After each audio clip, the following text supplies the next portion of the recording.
Hello everyone, it's your boy Laser Kitty. I don't know why I've had such a hard time recording this video, but I've recorded it like a million times and it's harder every time. I don't know what it is, but I keep saying more and more and more and more, and then I have to edit it out. So I'm gonna try my best this time to make a nice, clear, fast video. Alright, without further ado, today we're talking about ticks. I'm just gonna do a really quick video about how to avoid them, where they are. I'll do more videos about this later. I just want to make a video about where to find them and how to not get them on you in those spots.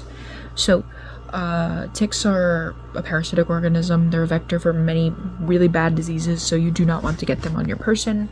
If you do get them on you, there's ways to remove them that is slightly more safe than other ways of removing them. I really do want to get into that in my next video, but for this one I just wanted to say ticks are most easily passed when you or an animal or your dog or your cat, whatever, brushes up past vegetation, such as tall grasses in a meadow or a field. Corn stalks are an example. Anywhere that a big animal might pass by that could drop a tick. Like animals where they go, where there's a lot of traffic, if you will, of like deer, raccoons maybe, cats, they can all drop ticks. They can all, be like little tick buses. And then they crawl up to the top of the grass and they wave their little arms around and they wait for you to walk by and then they grip you. And then they walk up your body, pick a nice spot, and then chomp down on you and eat your blood.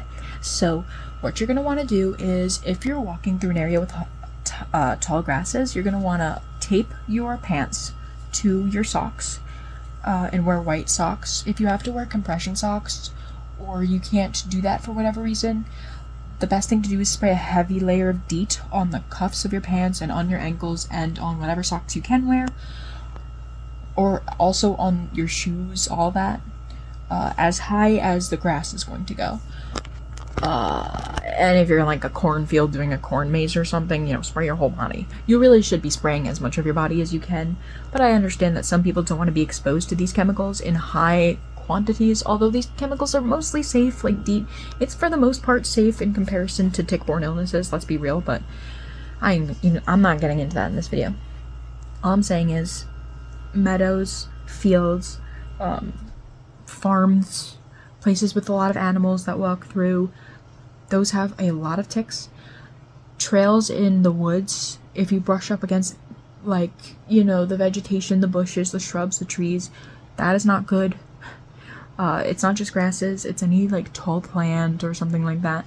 So you're gonna want to avoid that. If you see that there's marks from a tick, a deer trying to remove the velvet from its antlers, which is when they scratch the trees, that means that there's deer that walk through there. Or if you see deer tracks, deer pellets, their poops, that's a sign that there's a lot of deer there. Animal droppings, that would always be a sign to me should I consider turning around or doing something different to make sure that I'm not at risk of getting a tick here?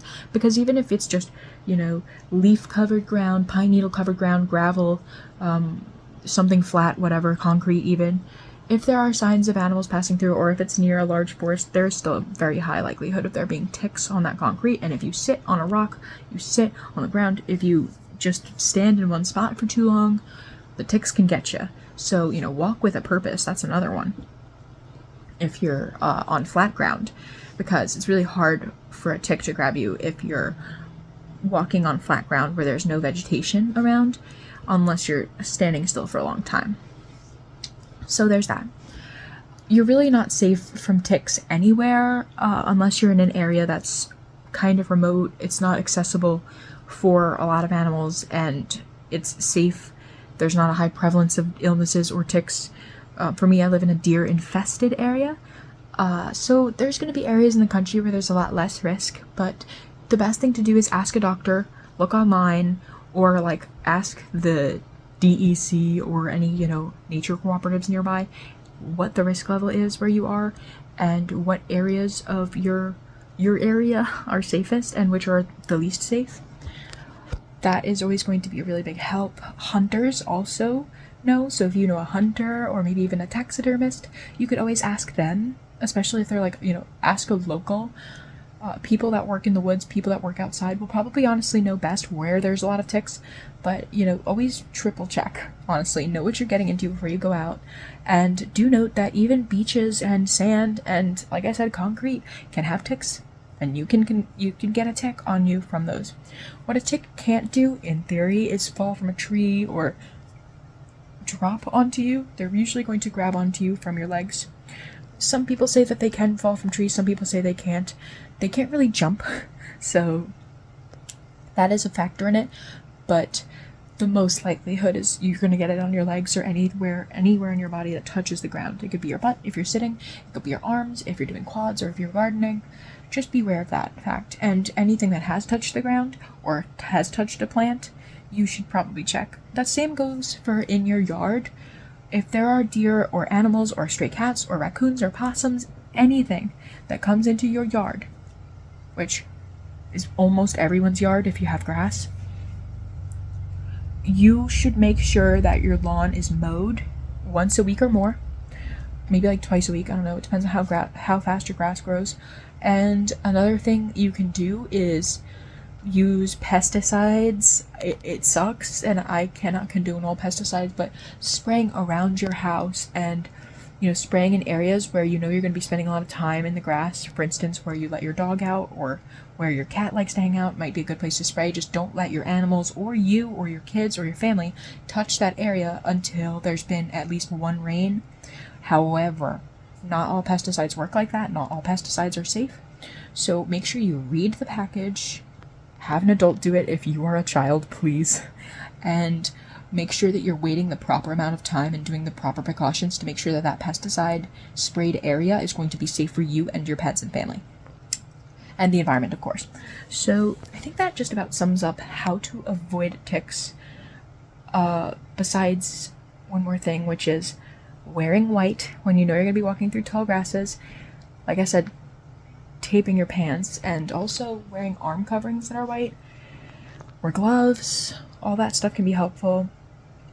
And I think in the next video I'm going to go into how to check for ticks effectively, because that's half the battle, honestly. And I feel bad for not bringing it up a lot in this video. However, it is super important to check yourself. That's like the best way to prevent getting a tick-borne illness, because it's really hard to avoid having them on you, period, without bug spray. However, even with bug spray, you still need to check yourself every single time you go outside if you live in an area where they're endemic and there are a lot of ticks. Even if it's in your own yard. For some people, you might not have that issue. However, for the people that do have houses near the forest, this is important stuff to know. Know how to check yourself, whatever. If you're not somebody that likes to go into the forest or go for hikes, you're probably okay. But remember, if you do, stay in the middle of the trail. Pay attention to posted signs about it. Oftentimes in a bad area, there will be posted signs, but not always. So, you could always ask, like I said, locals, especially if you're going to an area that you've never been to, or if you're camping or something, about how bad the problem is there. I know that in some mountainous regions, they're not as bad, but on some coastal areas, they are very bad. So, yeah, I think that's about it. So anyway, stay safe, guys. Part 2 is going to be coming very soon. And remember, checking yourself is vital. So stay safe, don't get sick, and don't get a tick. Laser Kitty out, y'all.